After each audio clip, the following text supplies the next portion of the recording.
Welcome to Southeastern. We've got a nice program for you. I'm Brian Lowe. I'll be your professor for the next 2 weeks. Look, we've already shortened this up. This is typically a 3-week course and a lot of fun. I know you're excited to be here. I want to thank you for taking time tonight to come out. Look, I've been teaching these classes for 15 years. People that have been thinking about retirement and then approaching retirement and 1 to 5 years before retirement and then retire and then take the class later as well. So some people have been retired 10 plus years before retirement or after. So the point is this, everybody's in a process. The question is, where are you in the process? I'll tell you about me. I worked at Chase Bank 22 years ago. 22 years ago. The joke is I'm the old guy in the business now. So when I worked at Chase, I had Earl K. Long, I had Zachary, Baker, Harding and Plank, and then I graduated and I picked up Sherwood Forest Boulevard. So I did the investments at the bank. So when you came in, you made a large deposit, they got you to me. And I had bankers that worked the desk, and they said, hey, this person's retiring. You need to sit down with this person. So 22 years ago, I did graduate from college. I graduated in finance. Sally Clausen handed me my diploma, and I told Sally real quick, the name on the board out there says Sally Clausen, right? So I said, Sally, smart people don't know what to do with their money. And I said, I'm working in the bank, and these smart people with money have no idea what to do with it. And she says, what are you proposing, Brian? I said, we need to teach a class. And so she helped me set up the class here at the Educational Division in Hammond. Of course, we're in Walker today. And then she's such a powerful lady. I said, Sally, I need you to call McNeese to the president. And she called, got it set up. We started teaching the McNeese. So I was 15 plus years ago, and here we are today. So first I was at Bank One Chase for 5 years. You got to realize I was at the bank for 5 years. No offense, anybody that works for a good company for 20, 30 years, you know, I wasn't the corporate guy. I just wasn't a corporate guy. I didn't like Chase, the politics of the bank, so call me hard-headed. My dad's a physician. He would call me hard-headed. He was a veterinarian, large animal doctor. He actually was a Texas A&M Aggie. Don't hold it against me. But ultimately, here I am. So 5 years at the bank, I said, Dad, I'm leaving the bank. He said, Brian, I would suggest you don't do that. You're doing too well at a young age. You're doing better than your buddies. I said, Dad, you don't know what I know. And I said, there's a better way. And sure enough, I joined ING. Everybody's heard of ING before? ING is a great company. They're called Voya now. They actually manage Exxon's retirements. I joined the old guy. That was Ron, great guy, love him to death. He held the shingle at ING. We had 1,000 clients, and I joined him. See, so now I can say to the client at the bank, your CD is maturing. I left the bank, hey, come listen to the old guy. Come listen to the old guy. And they would. I said, if you liked me enough at the bank, come listen to the old guy. And they would. They go, you know, Brian, I like you enough. I'll come listen to the old guy. You don't owe him anything. You don't owe me anything. So it was real easy. When we had suitability, we had a process, we had products at the bank, we had a limited menu of products at the bank. It wasn't hard for the old guy with a lot more gray hair, with a lot more experience, 30 years in the business, that had better solutions to earn that client from the bank. See, now, after 5 years of that, my son was born. So in 2006, my son was born. And life changes you. Life happens. And I found out real quick, we weren't married. You know, I worked for him, right? So the joke was, I feel like we're dating, I want to get married, Ron. You know, you own the company. The lady's 70. She says, Ron, if you die tomorrow, what happens to my money? Good question. Great question, right? Well, he would put his hand on my shoulder, say, if I die tomorrow, Brian's going to take care of you. Now, we had 1,000 clients. Blood is thicker than water. Blood is thicker than water. So he had a wife he married later in life. He had a son, Conley, was 10 at the time. He did not believe he'd see Conley graduate from college. And I said, look, I love your wife, Christine, but she doesn't really care too much about the business, meaning doesn't want to run the business. And you can't blame her for wanting to take care of her children, your stepchildren. They were 24, 25, and I can see in their eyes, they thought it was their company. So no offense, I'm not working for your stepkids, and I'm not working for your wife. So let's put some life insurance on you, $3 million of life insurance. If you die, I'll take over the 1,000 clients. I'll keep your stepkids as employees, and everybody will be okay. Or you could do nothing, and quite frankly, I took my emotions out of it. I had his friend, my mentor, try to work out something equitable for the both of us. And he didn't have to do anything, and so we didn't. So I was forced to make a big decision, a life-changing decision to leave. They couldn't stop me from teaching. Okay, it's called a non-compete in Louisiana. Quite frankly, it scares you enough because ING has more money than I had. And they put just enough pressure on you to run you out of business or run you out of money, and you just go die, right? So I started teaching classes right here at Southeastern. McNeese, UNO, Tulane, and here we are today. We're going to motivate you. We're going to educate you. We're going to help solve your problem to figure out what your next step is. Every single one of you has some next step. By the way, we are on the radio. I am on the radio. You should learn every Saturday on WJBO. Is at 1 o'clock. So try to listen there, WJBO, 11:50 a.m. Keep the information flowing. We can't learn everything tonight, and just as soon as you do, it changes, right? Guess what? Taxes are going up. Capital gains tax, they're considering raising that as well. You have a target on your head, every single one of you. You have a target on your head. The question is, what are the taxes you're going to have to pay, right? Nobody in this room believes taxes are going down. The new regime changes suggest they're going up. Louisiana, we're an oil and gas type community. And unfortunately, some of you want 5 more years, 10 more years, 15 more years, and not everyone will get it. This year, more than ever, we're busier than ever. With Brian, I took your class 7, 8, 10 years ago. You probably forget who I am. I never forget a face. I might forget your name. Like at the crawfish boil, there's 300 people. Hey, how you doing? How you doing? They go, you know all these people's names? Well, you know most of them. When you come into the office, I know your name, right? But at the same time, life is short.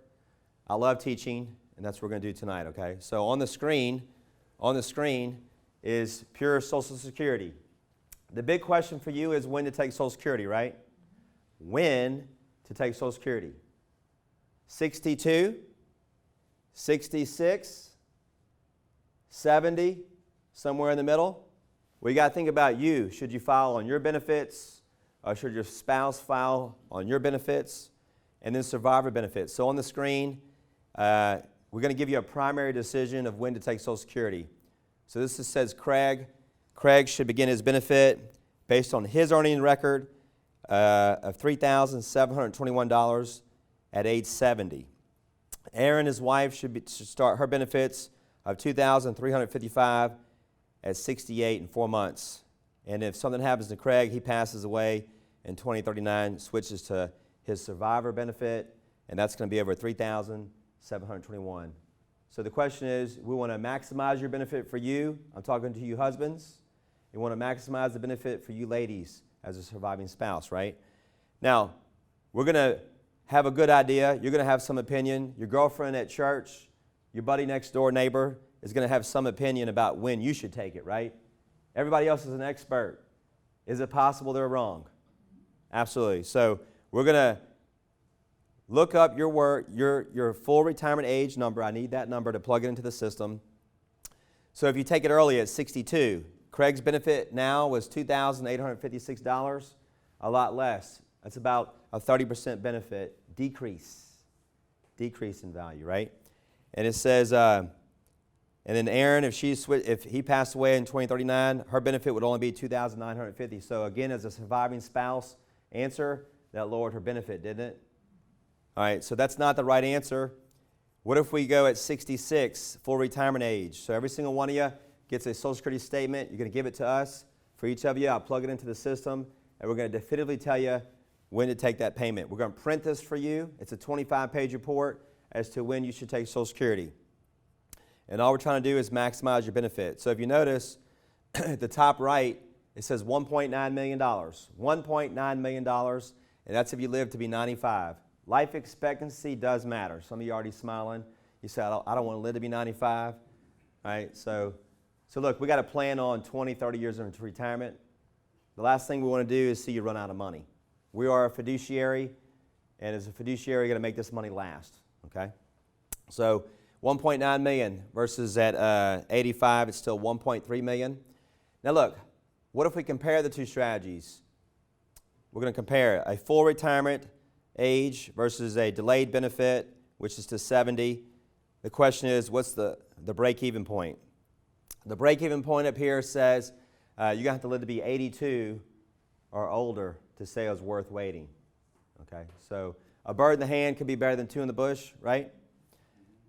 So those of you for analytical people, raise your hand if you're analytical. Okay. I love engineers. I love do-it-yourselfers. I love doctors. I love CPAs. I love you. By the way, I'll be frank with you. 20 years ago, when I was a young guy at the bank, not knowing what I know today, I did not like you guys. Now, why? Because I thought I worked at the bank. My dad's a doctor. I should be able to tell you what to do, and you're supposed to do it.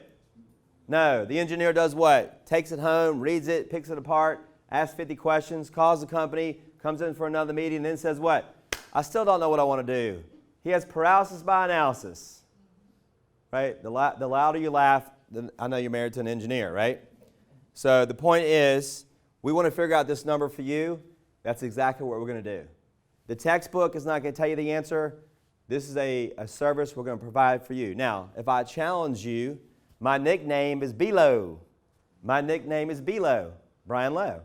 It's been with me my whole life. I can go out of the country, and before I leave that country, they call me B-Low. Hey, B-Low. Well, it's Brian Lowe. Take the B-Low challenge and figure out what the Social Security answer will be. We're going to give it to you. Break-even point, 62, 66, or some number in between, right? You're going to have some good idea. Guess what? You may be right. And what's fun for me as a professor, if I can pat you on the back and say you got it right, hey, you got some sleep medicine, right? So what we're going to do right now is jump right into the book. Everybody has a textbook. You also got a handout. In that blue folder, that blue thing they gave you, there's the all the tax changes for this year, for 2021. Look, on the average, we'll save you $1,000 to $10,000 in taxes if we just do tax planning. Okay? So we're going to save you money in taxes. We're also going to talk about on the board. This is one of the most important things. There's 3 circles. Tax now in red, tax now in red, tax later in blue. That's your 401k, your IRA. And tax-free is the Roth IRA and the U decision and the FAMA decision. So real quick, let's walk through this. Tax now. What are some tax now investments? Help me out. Savings accounts. What's the interest rate? Super low, right? 15 years ago, we had ING Bank, online bank, 4%, FDIC insured, could connect it to your bank. We move money back and forth overnight. That was beautiful, wasn't it? That's not available to you today, right? So I did that all day long. Savings accounts, tax now. The problem is your tax return. You're going to bring in your tax return. You're going to do the homework. You're going to come into the office for a visit and figure out what your next step is. We're going to help hold you accountable. But tax now, a lot of you have lazy money laying around. We're going to help turn this lazy money into, write it down, 4%. We're going to help you make 4% on this liquid money, and it'll be connected to your bank account, and you can pull that money out at any time, okay? Now, a stock, if you go buy a stock or a mutual fund, what's the problem? If you make money and you sell it, you have some capital gains tax. I want you to write 20%, right? 20% capital gains tax. What's the problem with that? They want to do what? Raise the capital gains tax coming up. It's coming at you like a freight train. It's coming at you like a freight train. Now, the 401k, the IRA, you should write this down. Red, blue, and green. Tax later is your 401k. Tax later is your 401k. So this will be the lion's share of your money. In your head right now, you need to either be thinking about retirement and you're 1 to 5 years out, what's your number? Or we're going to project what your number is going to be 10, 15 years out. So that's going to be a large number. That's the rest of your life money. You don't want to go back to work. You can't afford a market history of a 2000 to 2003. I'm going to put that on the board. Tax later is ordinary income tax. So just put OI, ordinary income tax. When you pull the money out, what's the problem? Our new regime, they want to raise taxes, ordinary income taxes coming up. I've given you the tax brackets as they are today, but more than likely in the next 1 to 5 years, they're going up, right? So we're going to project that. Tax-free, you want to write down the word Roth IRA. Roth IRA. Everybody in this room wants the green bucket, the Roth IRA. What's the problem? Some of you make too much money. Some of you make too much money, okay?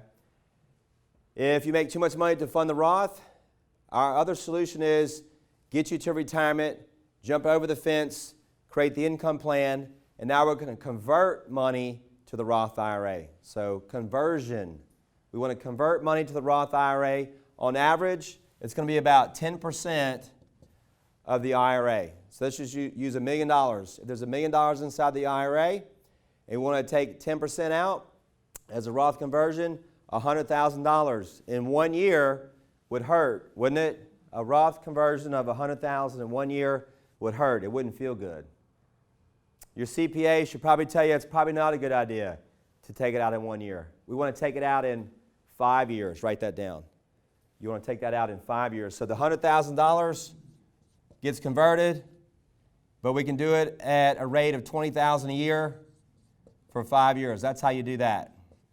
Your homework, I already gave you the tax brackets. Your homework is to look at your last year's tax return, figure out where you're going to make this year, and tell me, when you see me, how much money you think you can convert from here to here, assuming you're retired, and stay in the same bracket. That's your homework. By the way, I love you engineers. I love you do-it-yourselfers. Why? Because they come in with the answer. By the way, there's nothing wrong with coming in and not knowing what the answer is. My job is to help teach you how to get to the answer. My job is to help convert more money, because we all want the word tax-free, do we not? We all want the word tax-free. The next idea would be one step further past that. So everybody in this room, your children and your grandchildren should have a Roth IRA. And then we'll go into estate planning the next week. We want to put 2 words on the board that are important. A you decision. Everybody in this room, the analytical, the engineer, when he retires, he says this: Brian, I've done everything for my children. I've given them money, cars, educations, getting married, down payments on first homes. They say now I'm 62, 65, 70, whatever it is. They say it's now about who? It's about you. So I'm talking about you in this decision right here. And that you decision is going to create another $300,000 of tax-free income. It's going to create another 20 to 30% more tax-free income, actuarially based. If they raise taxes, it's not going to matter. It'll be tax-free income down the road for you. I'm a little bit ahead of myself, but that's part of where we're going into next week. The other option is to create more family money to leave a big legacy tax-free to your family. By the way, if we create this extra $300,000, it could be $500,000. If we create that, and now the assets went from $1 million to $1.3 million, guess what it did? It gave you comfort to be able to spend more money and not disinherit your family. Okay. By the way, we can also weave in long-term care coverage in there as well. All right? So now real quick, I want you to get out a piece of paper, something you can write on. You can turn one of those sheets of paper over on a white side. And we're going to talk about market history. Market history is very important. So market history real quick, you want to write this down. In the year 2000 to 2003, what happened? That was the technology bubble, the tech wreck, right? 2000, 2003, the market corrected. That was 1998, 99. You could throw a dart at the board, any stock, any mutual fund, and you made money. Okay? 2000 was the beginning of the tech wreck. So $1 million went from $1 million to $500,000 in a short period of time. I saw people retire and go back to work. I saw people delay retirement 3-4 years to get the money back. So 2003 to 2007, this was 4+ years to get the money back. So if you look at it, 2000 to 2003, and then wait to get the money back, that's 7 years of a lost opportunity cost. 7 years of a lost opportunity cost.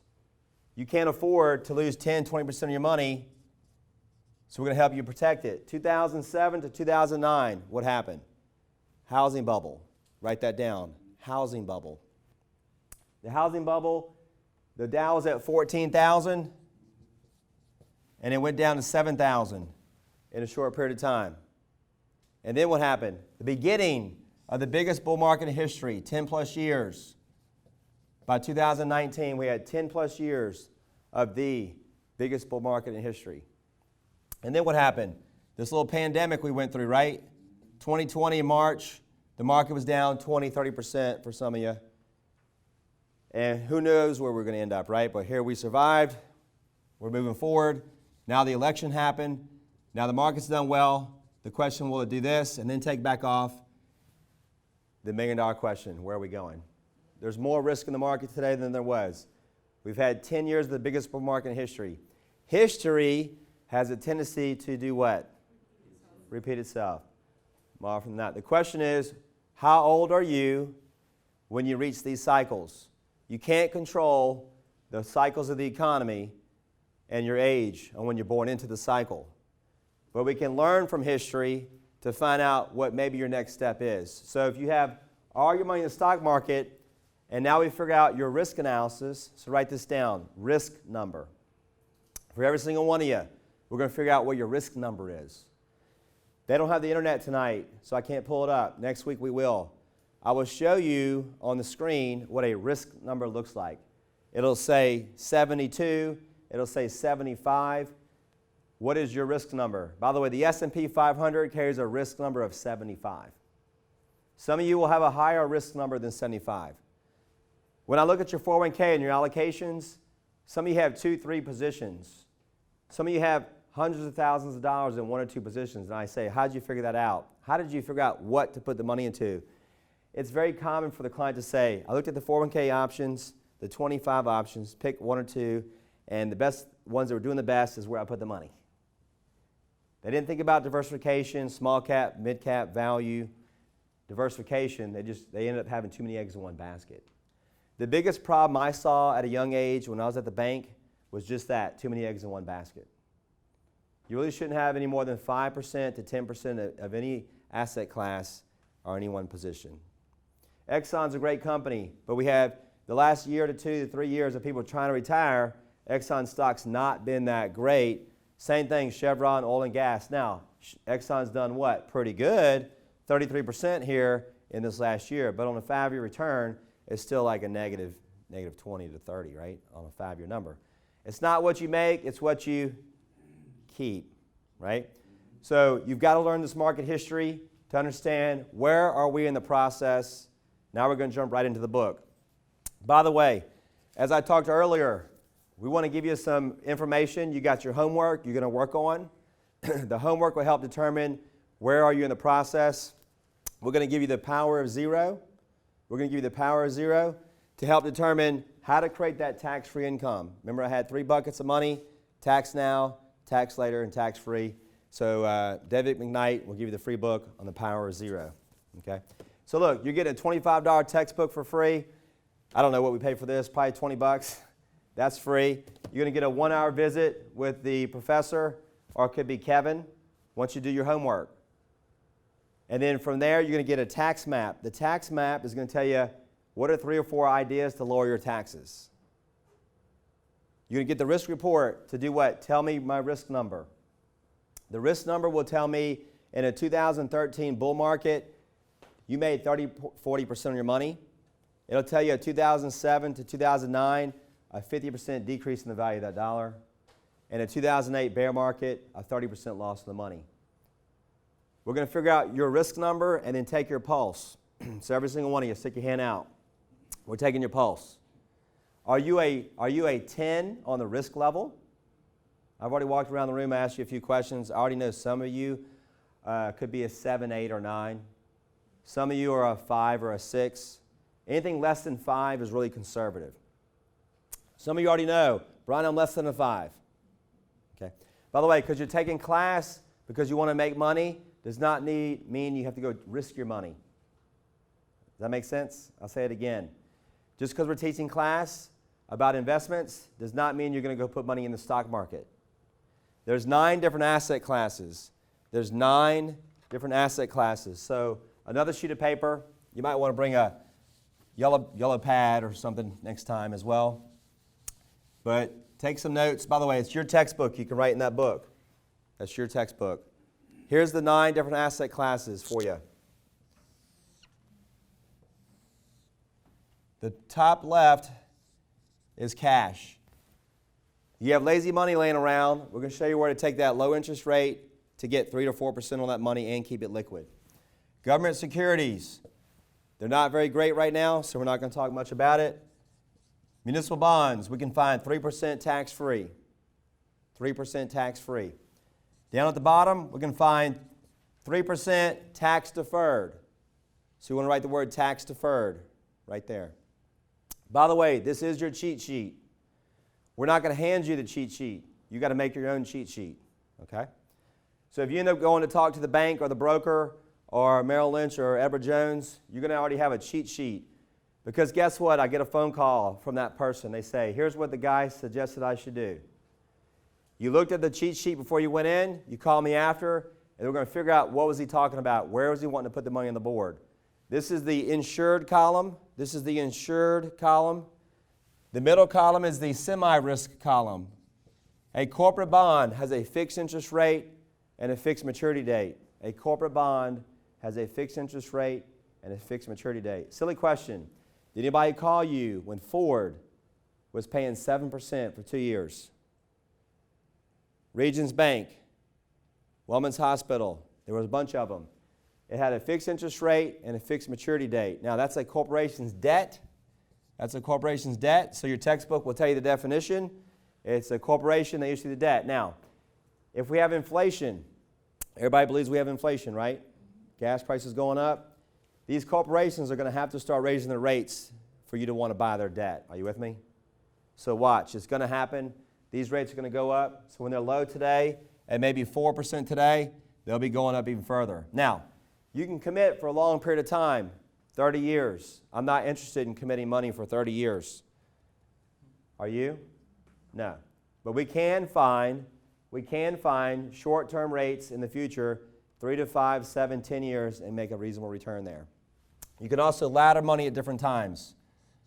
The next concept is the hybrid. The hybrid. It can go up, it can never go down.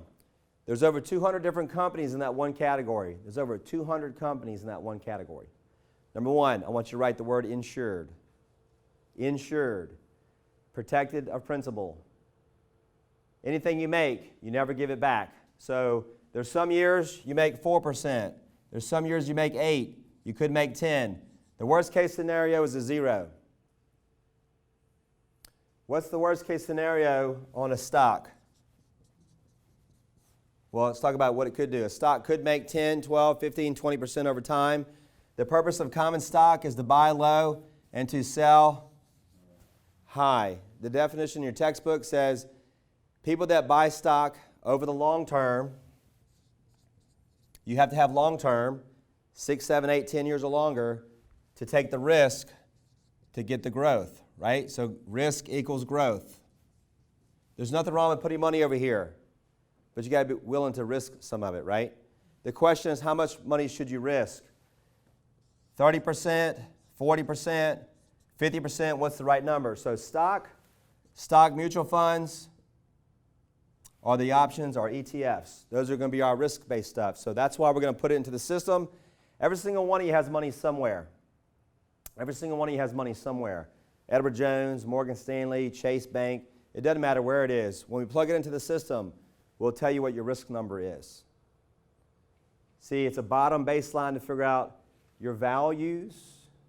Do they match what's on paper?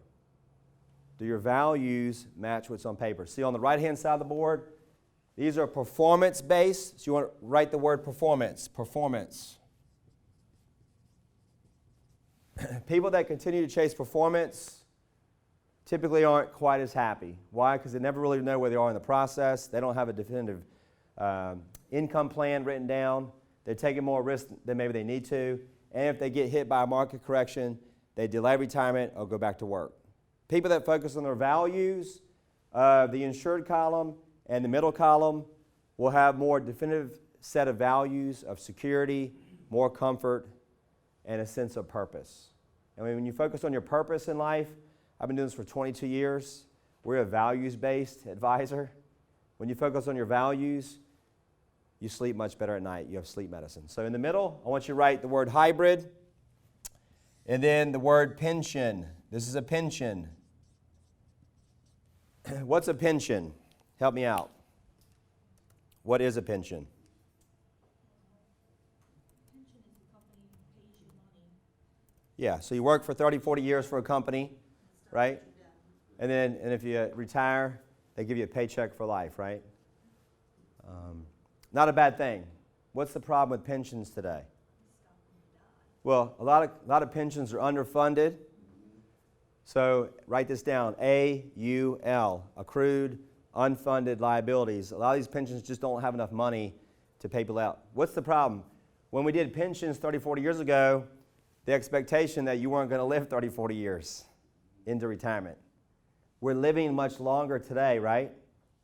We're living much longer today. So these companies are underfunded. Do you remember? I was home for a few days. I didn't stay home long. I worked, okay?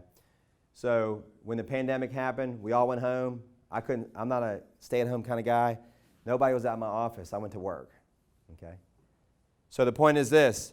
On TV, on Squawk Box, when the pandemic happened and the market went down 30, 40%, the pensions came on and said, we're down. We're 60% stock, 40% bonds. We don't have enough money in the Pension Protection Act or these pensions to pay everybody out. It came on national television. They told you. Now the market's come back up, but guess what? If you live to 90, 91, they still don't have enough money in the pension. So guess what? Big companies want you to do what? Take your pension, do a rollover. They want it off their books. They don't want you on the books anymore. Why? It's a liability. They don't want to be sued later on. So if you take the money, you got to figure out where to put it. So if you roll over your money, you can put your money anywhere on this board. You could do CDs, municipal bonds, fixed accounts, but 3% down here will not cut it. So $1 million at 3% down here, 30 grand a year, plus your Social Security, is not enough.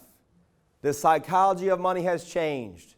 22 years ago when I worked at the Chase Bank, Zachary, Harding and Plank, Baker, the client would say this, Brian, here's my $1 million. Don't lose my money, son. At 25, I can't believe they even gave me their money. 25, I was taking on millions of dollars. We could pay you a 5% CD at the bank. 5% on $1 million is $50,000 a year plus Social Security. They were good. Here's what the woman would say, Brian, if I die, I want the $1 million to go to my family, my kids. Today, the psychology of money has changed. They do not say that. They do not say that. Today, you know what they say today? They say, Brian, just ensure I won't run out of money. It's okay to have $250 left in the bucket when I die. I just don't want to run out. Does that make sense? The psychology has changed. Same thing with houses. Years ago, 30 years ago, the house wasn't as much to pay for the house. Today, it costs a whole lot more today. Kids, grandkids graduate and come out of school. It's $250,000, $200,000 for a starter home today. A car, 30 grand. They want two of them, right? They're in debt before you know it. They hadn't paid off the college debts yet. It's different. And then we have clients today retiring and do what? Go buy their lifetime home and find out what? It's $250,000, $300,000, $400,000. And they go, you know what? If I die, I pay down over time and the value goes up a little bit. My kids will still get some equity. They can sell it. The psychology of money has changed. So again, you can take your lump sum. You can put your money anywhere on the board. Corporate bonds, pensions, hybrids. Here's a pension. It's safety of principal. Write that down. Safety of principal. Safety of principal. It's some contractual guarantee that the income value will increase by 7%. Now, there's 200 companies. I'm not quoting one. There's a bunch of them. It's your age, what's the deposit, how long the money will be there, and when will you take a paycheck. There's two phases of this. Number one, deferral. $100,000 today. $100,000 today at 7%, $7,000 a year. And in 10 years is $200,000 as a bucket of money that you'll take a paycheck for life.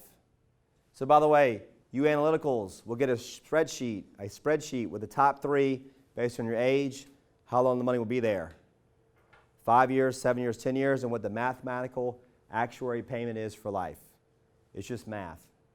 But if I gave you a sheet of 200 and I said your homework is to shop down to 10, it'll take you weeks, months, and years to figure out what the top 3 answers are.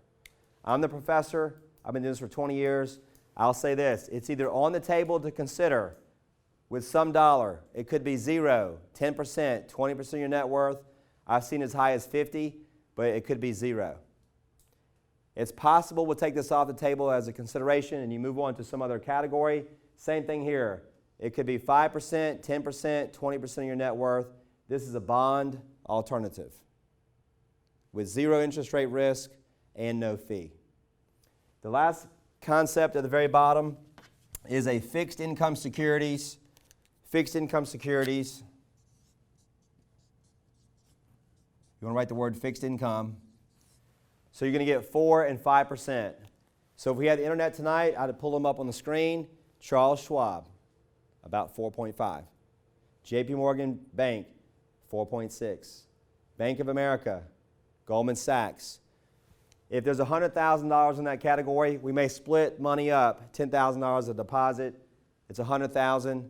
You're making $4,000 a year, whereas the money in the bank was making what? Next to nothing. So the money went from here down to here. That's called fixed income planning. This is also a tool if you roll over that pension or that 401k and you want some other fixed income solutions to make a decent return, you could put IRA money there as well. So this can be IRA money or this could be non-qualified money. Make sense? All right? And then again, how much in stock, how much in mutual funds? I will give you a list of stocks. Who wants a list of stocks? I'll give you 150 stocks as a consideration. You may want the top 10 that we might suggest. I'm going to give you the information from Charles Schwab and TD Ameritrade as to what they believe are good quality positions that you might want to consider. Now, if you ask me, the professor, what I think you should be doing, I'll narrow it down to 5, 7, 10 different stocks you should definitely own. Okay? One is to teach you.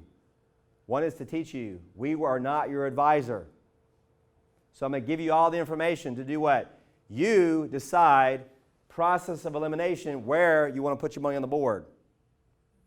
It's not normal for the client to say they want 75 to 80% of the money, my student, in the market and be retired. By the way, we have 80-year-olds that want all the money in the market. I would just say if you go through the process, it probably teaches you a market history to do what? Make some common sense decisions to reduce your risk over time. But there's always that different person who's 84. He's Vanguard and Edward Jones, and it's all in the stock market. And the only reason he's working with us for estate planning purposes, the will, the power of attorney, advanced health care. If he dies, the wife's had a stroke, no use of the left arm. He wants to know if he passes, as a fiduciary, we'll take care of her. That's it. It's Vanguard, and some of the money's Edward Jones, and he wants to make sure it goes to the right place and she's got enough income. Okay? So we're going to jump right into the textbook. Financial basics, retirement income, investments, risk management, estate planning. This class will cover it all. We're going to teach you how to assess your retirement income needs, understand the different investment choices. That's what that was on the board. Potentially increase your investment returns. You all want to make money, right? We'll show you how to make more money. Use federal tax laws to your advantage. Remember, I started off with 3 buckets of money: tax now, tax later, and tax free. Make wise use of your 401k plans. I'll be frank with you. Most of you are not using your 401k most efficiently. Whatever your company match is, should you put in your company match? Should you put in 10, 12, 15%? If we just want to maximize your tax savings, one way is to what? Maximize your 401k. That's one way to lower your taxes. But then there's also another strategy to create tax-free income on the side. Create tax-free income on the side. That's the Roth IRA. So at the minimum, we want to do the company match, and then maybe take any dollar over that and create the side fund. That could be the Roth IRA. You know why? What's the number one complaint I get from people at 70 and older? What do you mean I got to pay half of my Social Security's tax? What do you mean?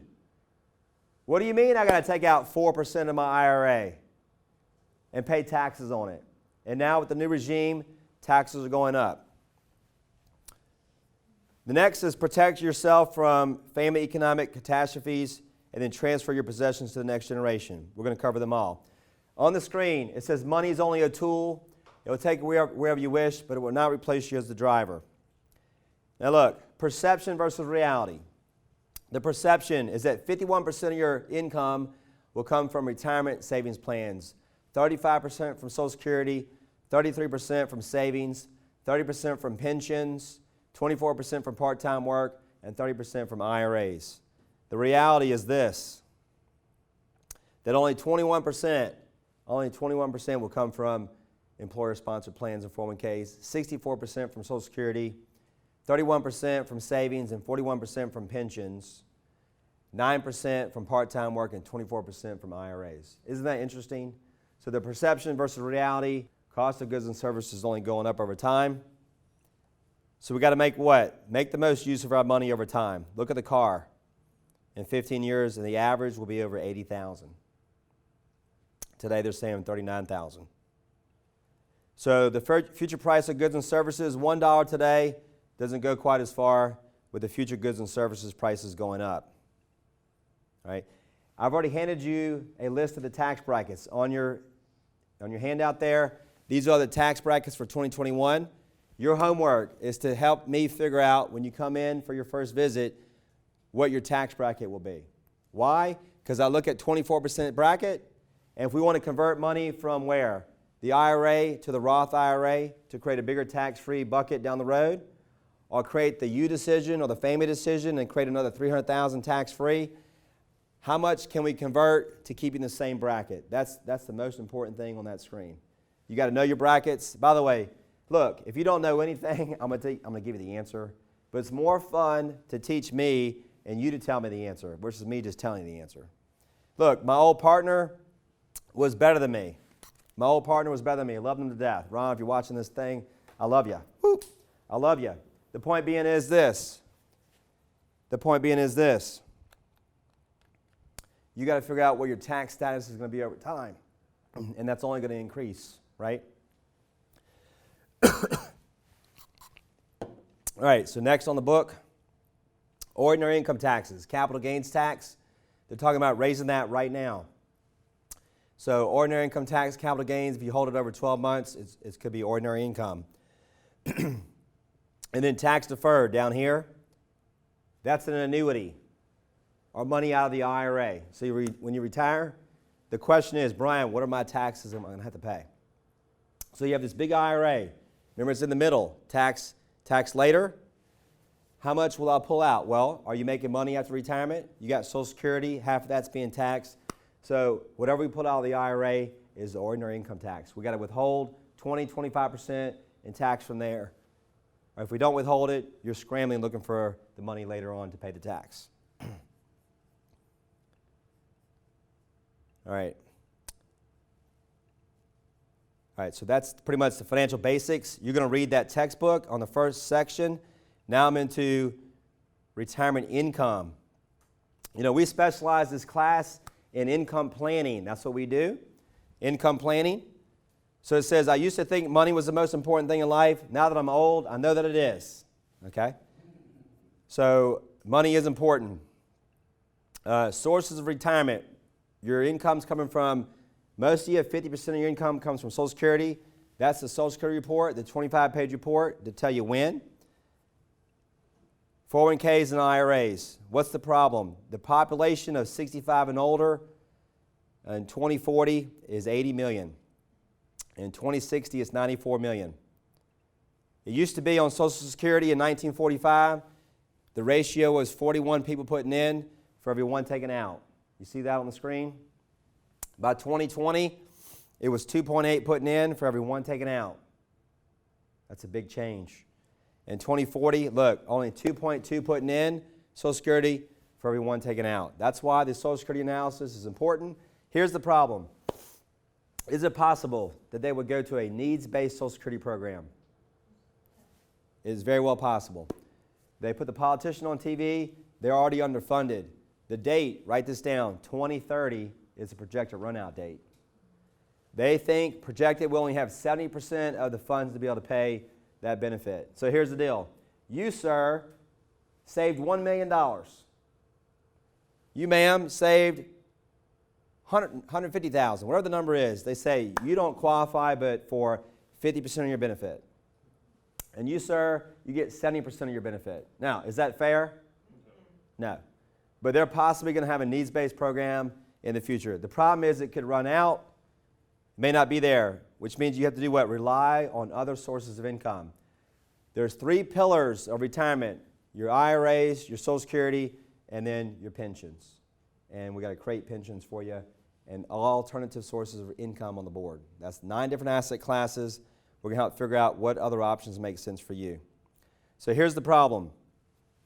On the screen, it says working after retirement from age 62 to the end of the year before you reach normal retirement age, which is 66, for retirement age, you will lose $1 for every $2 that you earn over $18,000. Okay? So that's before 66. And then working after retirement from the beginning of the year in which you reach normal retirement age through the month before you reach normal retirement age, you will lose $1 for every $3 that you make over $50,000. And then when you're 66 and wiser, it says the month you reach normal retirement age, you will lose nothing. So you can make unlimited amount of money. There's one screen that ties that down, and here it is. Taxation of Social Security. This is what it's saying. On the screen it says taxation of Social Security. Up to 85% of your Social Security benefits may be subject to tax. Basically, there's a threshold. See right here? $32,000 if you're filing jointly, $25,000 if you're single. None of your Social Security benefits are taxable. The problem is most of you don't fall in that range. Above $32,000 if you're filing jointly, $25,000 if you're single, up to 50%, there's half. So the majority of this room right now, more than half of you, 50% of your Social Security benefit will be taxable. Some of you aren't so lucky because, call it luck or not so lucky, have above $44,000 and up to 85% of your Social Security benefits taxable. So by the way, that's not great news. It's hitting you right in the head to say what? That's not fair, Brian. Hey, look, don't shoot the messenger. This is the rules. How can we maximize your benefit? That's why the Social Security analysis, the first thing I put on the screen as to when 62, 66, wait till 70 to maximize that benefit, and that's lower the taxes. Now you can see why we want that middle bucket, tax later, to diffuse that bucket and go to the tax-free bucket, the Roth, the U decision, and the family decision. It's available there. Smart people sometimes take a little bit longer to get it. The question is, when does it make sense for you? The light bulb will go off at different times for everybody in the room. So, which plan will give me the most income? Good question, right? You got your 401k, your IRA. Should you roll your money over? The 9 different asset classes on the board: fixed, pensions, fixed income, hybrid, corporate, stocks, mutual funds.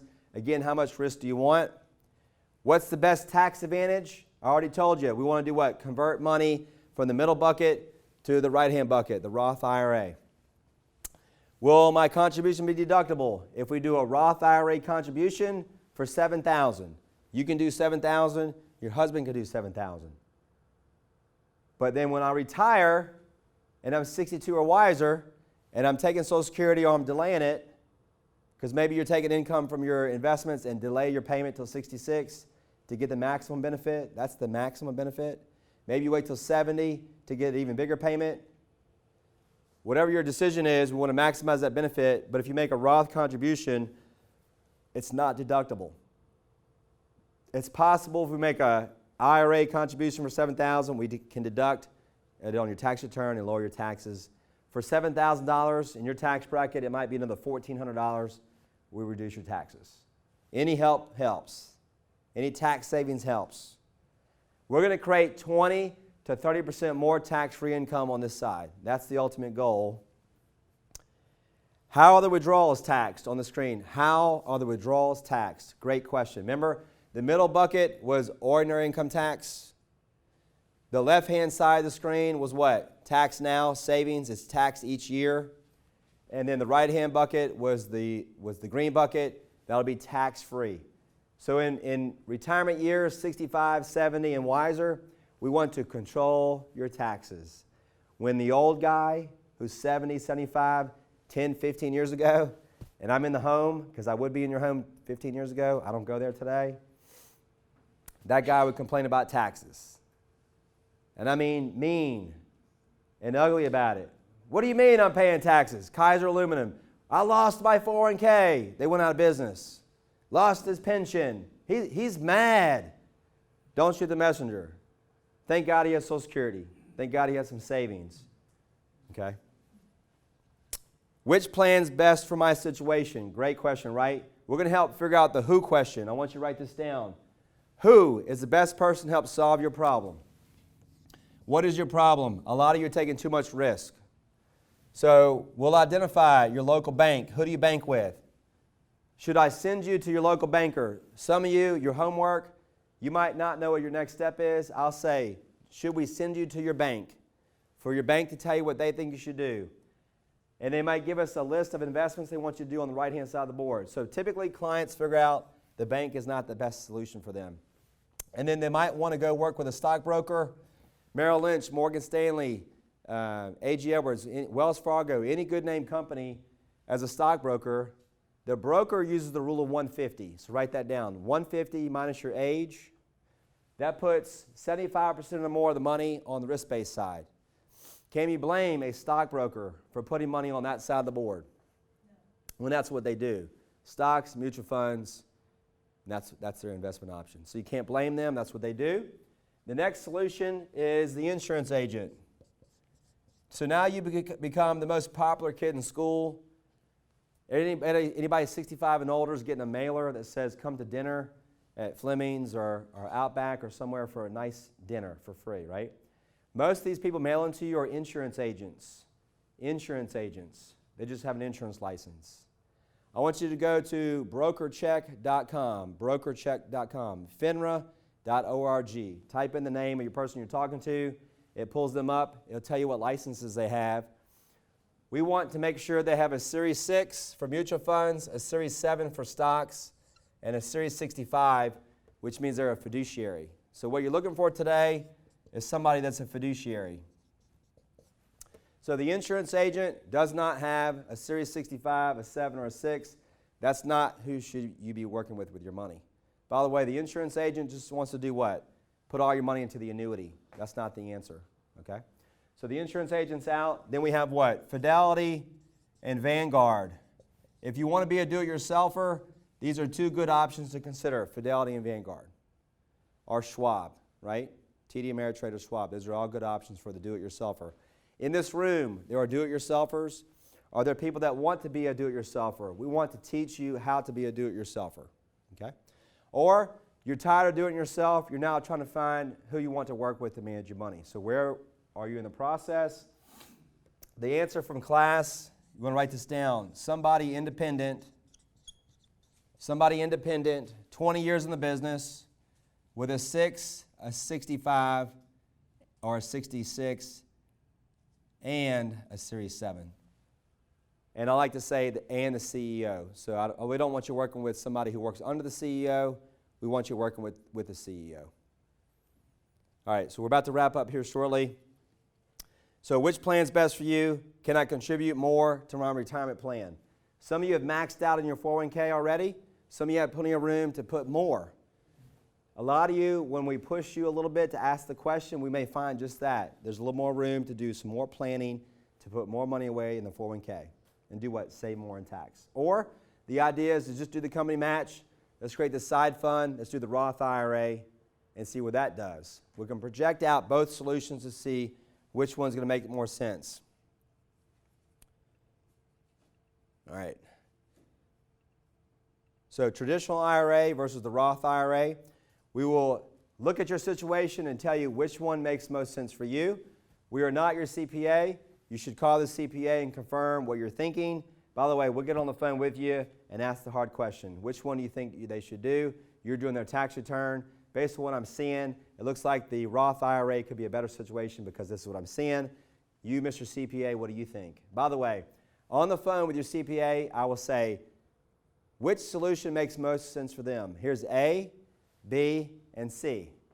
By the way, you've been doing their tax return for 30 years. I have not. They're just my student in class. I barely know these people. I'm looking at their homework. They brought all the information. From what I'm seeing, A, B, and C make sense. Which one would you like to start with first?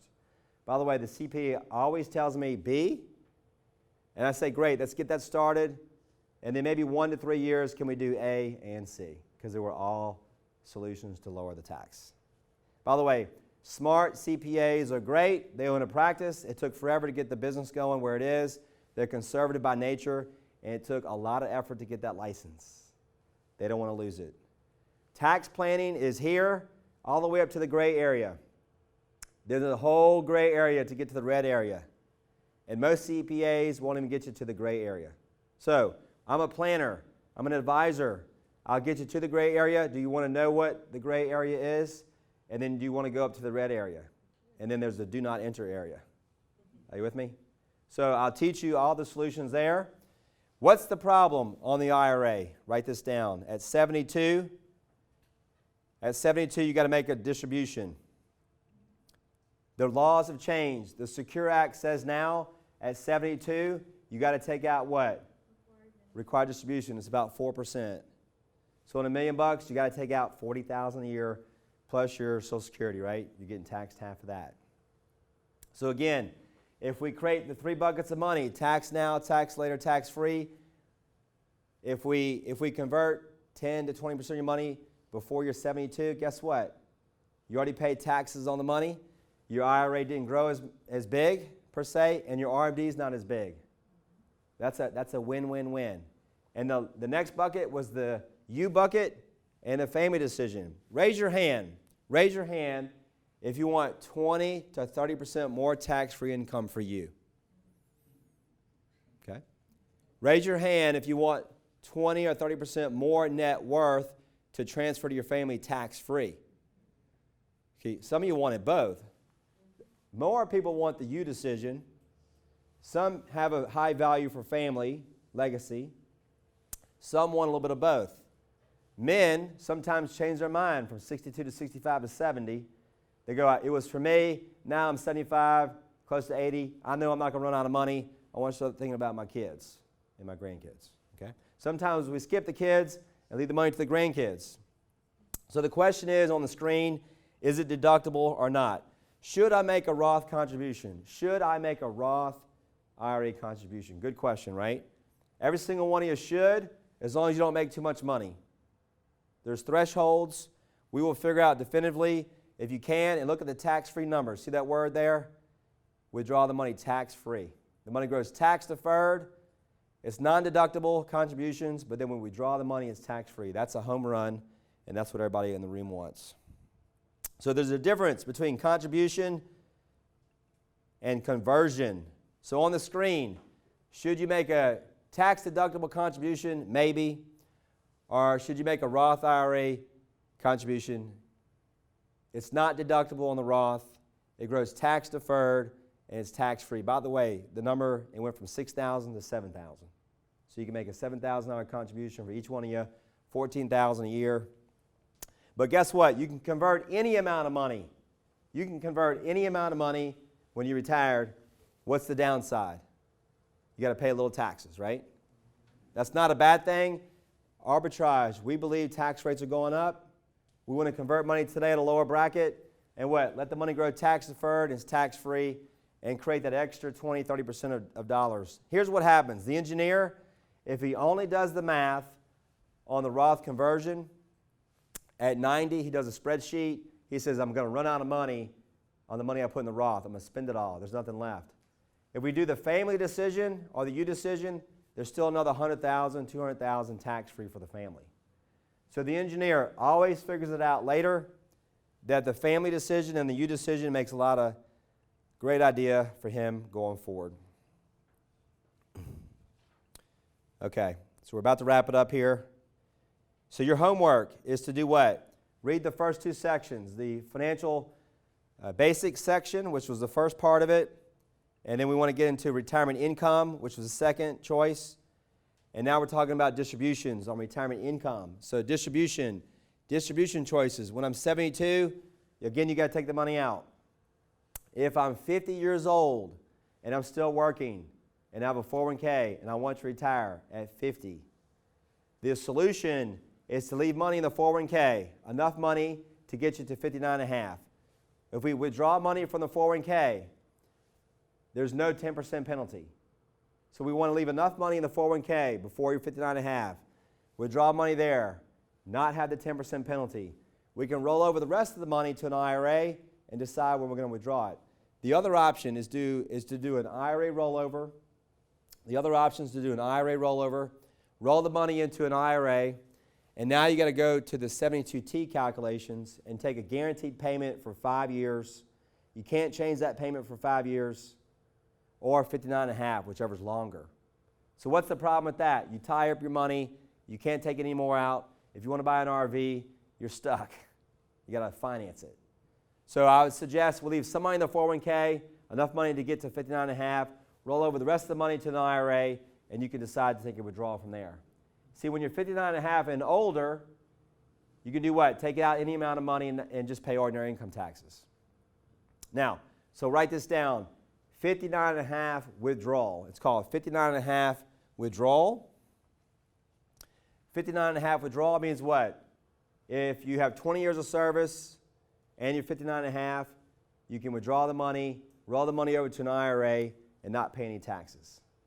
You need to tell your coworkers, your friend, your neighbors, the lady at church, it's a 59 and a half withdrawal. No tax, no penalty. You can roll the money over. So you learned something tonight. Okay, so the retirement checklist. We will give you a retirement checklist. Every single one of you needs this checklist. When do I want to retire? Great question. Raise your hand. In 2 to 5 years. 5 to 7 years. 10 or longer. Okay? So we'll answer the who question. We'll map it out on this piece of paper. Here's your numbers. Here's your IRA. Here's your stocks. Here's your mutual funds. Here's the expectation on growth. Here's your contribution. Here's what you're going to be worth. I'm going to map that out on paper and definitively tell you when you can retire. Too many students in this class have projected the wrong numbers. They projected the wrong rates, and they projected the wrong withdrawal rate. I've been doing this for 22 years to help you make the logical decision on what the right numbers are. So that's run the illustrations the correct way. That's not over-escalate a number, 7, 8, 10, 12%, and have some massive number that you don't ever end up having. Or we're in another market correction, and the market goes down 20, 30, and you're working 3 or 4 more years when you didn't expect to. It does happen. So we want to run the numbers correctly. Where will my income come from? Where will my income come from? Good question. I'll help you figure that out. So does it come from the tax later money? Does it come from the tax-free bucket? That's my job to help those withdrawals. What can I expect from my employer retirement plan? So again, some of you are getting a company match, some of you are not. Some of you are going to get a pension, some of you are not. What portion of my income will my IRAs provide? So a lot of you, it's going to be 50% or more. For a lot of you, it's going to be 30, 40, 50%. The other 50% is coming from Social Security.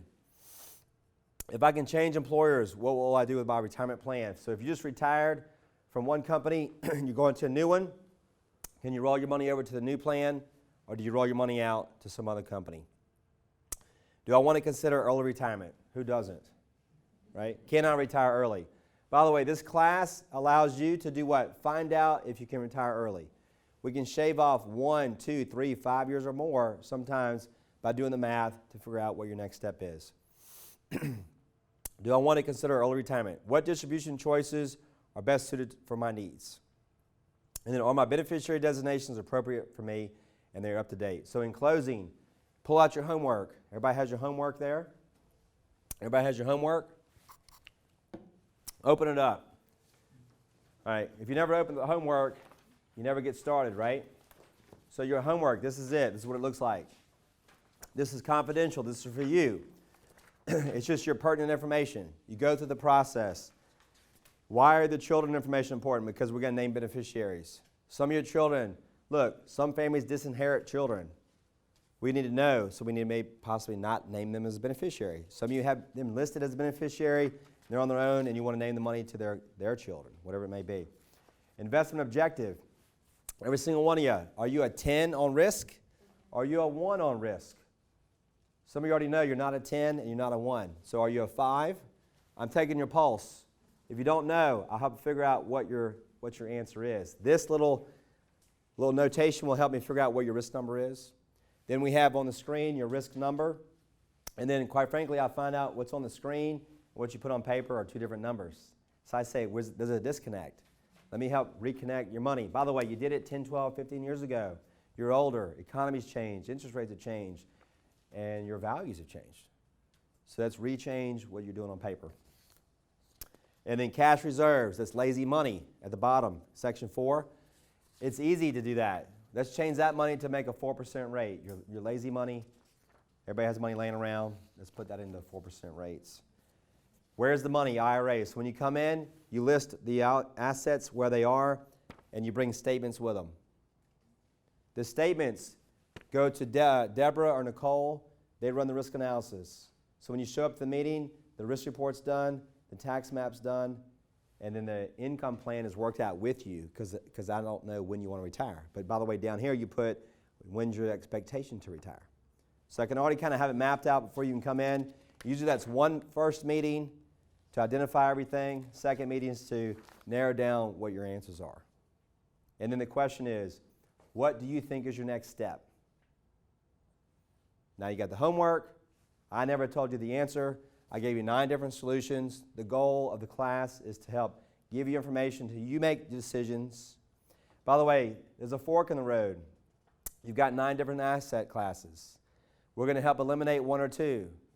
I still don't want to give you all the answers. I want you to work.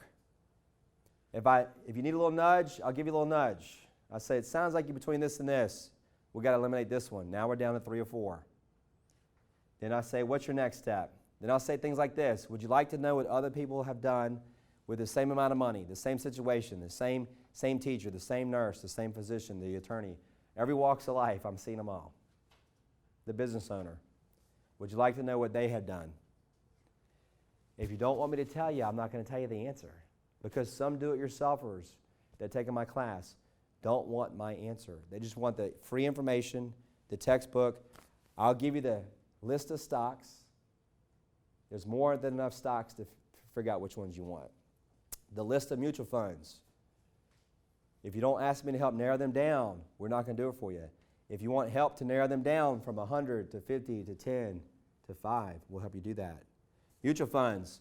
Some of you just want Vanguard, total stock market fund, S&P 500, a mid-cap, and a Ginnie Mae bond fund with Vanguard. If it's that simple, we'll make it that simple. If you love Vanguard, we'll love Vanguard. But my goal is to do what? Stretch the rubber band a little bit. Stretch the rubber band. Teach you about tax planning. By the way, anybody can read this textbook. Anybody can read this textbook. Smart people in the financial business 30 years in aren't doing tax planning. My old partner, ING, they were not doing tax planning.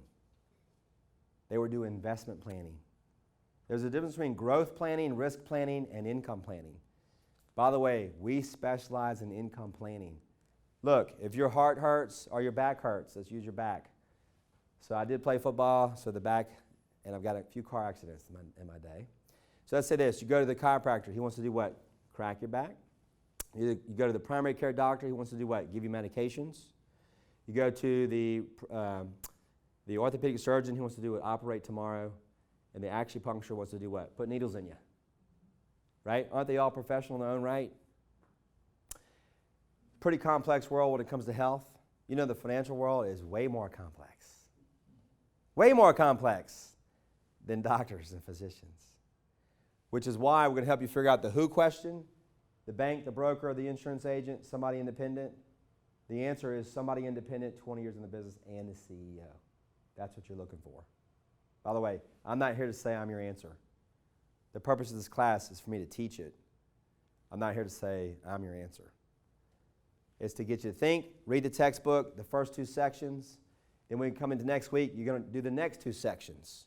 We're going to knock out the whole book relatively pretty quick, which is why you got to bring the statements. You got to bring the tax return. Bring it all in and work on your homework. You don't want to show up in the meeting and we start working on this together. That is not my job to fill this out for you. It is not my job. It is your job. There's always someone that comes and said, oh, I got busy, the kids got busy, the grandkids had a soccer game. It doesn't matter to me. If you don't care, I don't care. If you care, I will care. Does that make sense? I'll be frank with you. I personally have 3 offices, Mandeville, New Orleans, and Baton Rouge. So I'm running. I have a full staff, and you don't have to see me because you don't have to like me. I'm here to educate you. You might see Kevin or Deborah or Crystal or Carolyn. We're here to educate you. That's the purpose. I want to thank y'all for coming. Your job tonight is to work on the homework. Read the first 2 sections in the textbook because we covered it. We covered the first 2 sections, financial basics and retirement income. Next week, I'll get you to the next 2 sections, investments and estate planning. All right? If you can't be here next week, you got to call on the textbook, that phone number, to get that visit to come into the office. Does that make sense? If you come in next week, they'll give you a time and date that makes sense for you. Brian at Brian Lowe Financial, you can email us or just call us. Carolyn can get you on the calendar. If you have a friend that wants a textbook, call in. We'll get you the textbook for you or for your friend. Okay? I want to thank you for coming. I'll say goodbye to you on the way out. Appreciate your time.